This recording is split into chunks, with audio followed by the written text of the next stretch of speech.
Hi boys and girls, Mrs. Walsh here.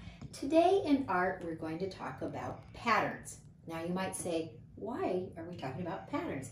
Well, I wanted to make a connection, a link between what we're doing in writing workshop, which is word patterns in our series writing, and with art. So when I started looking at artists that had patterns in their artwork, I found several, and I've picked 3 for today to talk about. The first one is Alma Thomas. She's an African-American woman. She was very prominent in the 1960s and 70s and 80s, and she did beautiful artwork. They have a lot of patterns. I picked 2 of them. This one is called Resurrection, and you can notice how the circles go outward and how she's employed pattern. It almost looks like a mosaic. This one is called Apollo 12 Splashdown. Now another connection to writing is that Alma Thomas did a whole series of space, beautiful artwork. You notice how authors do a series. Well, many artists do series on a subject too. It gives them a way to express different feelings about different parts of that subject. 2 other artists that I looked at were Vasily Kandinsky and Pierre Mondrian. Now they're more modern artists. They have technical names, but Kandinsky, he was born in Russia. This is one of his famous ones, and I love the pattern here, but it's actually not even a painting. He did this with watercolor, crayon, and something called gouache, and it was more of a drawing. It's not very large, and it's more of a drawing, but he's become very famous for that because these colors, they repeat, they're bold, they're beautiful, they make a pattern.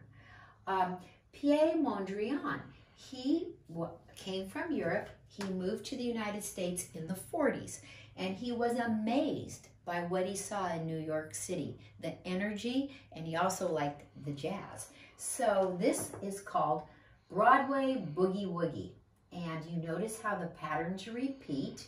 He did this in the 1940s, and the story is he would look down from tall buildings in New York City and try to recreate the energy that he saw, but he used a grid-like pattern. This is it hanging in a museum.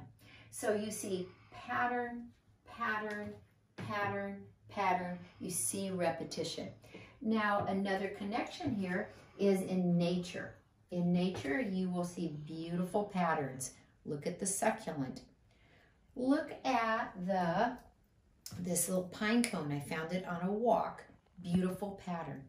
Here's another pine cone, but you can see another part of it. Look at the pattern.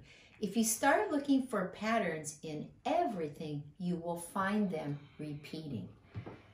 I thought today it would be fun for you to create your own pattern. Now, we've been doing a lot of drawing, but this would be more cutting.